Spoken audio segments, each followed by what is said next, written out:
যে সমস্ত বন্ধুরা লেট করে পটল লাগিয়েছেন, যেমন চৈত্র মাসে বা ফাল্গুন মাসের শেষের দিকে যারা পটল লাগিয়েছেন, তাদের পরিচর্যা করার জন্য কি কি ব্যবস্থা নিতে হবে, তাদের এই জ্যৈষ্ঠ মাসে পরিচর্যা করার প্রয়োজন আছে। যেমন ধরুন, প্রথমে এক ধামা করে গোবর সার একটা গাছে বা হাফ ধামা করে গোবর সারও দিতে পারেন, যার যতটুকু আছে গোড়ায় দিয়ে, এর মধ্যে দেখুন সার একদম পুরো 150 গ্রাম পরিমাণ এই সারকে এরকম গোড়ায় দিয়ে দিতে হবে, গাছের গোড়ায় এরকম দিয়ে দিতে হবে, দিয়ে এটাকে কুঁড়ে দিতে হবে।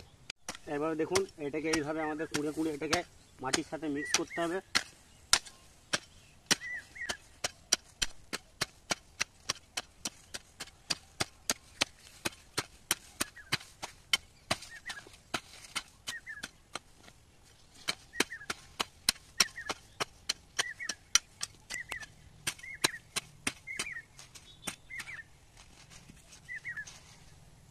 এইভাবে এটাকে পুরো মিক্স করে নিতে হবে, গাছের গোড়াটা হালকা উঁচু রাখতে হবে। এরপর দেখুন, যাতে এটা জল না দাঁড়ায় সেজন্য একটু উঁচু রেখে দিতে হবে। কি কি সার দিলাম আর কিভাবে সারটাকে মিক্স করলাম, কত পরিমাণে মিক্স করলাম, এর বিস্তারিত ভিডিও আমাদের দেওয়া আছে। আমাদের চ্যানেলটাকে ফলো রাখুন, এর বিস্তারিত ভিডিও আপনারা পেয়ে যাবেন।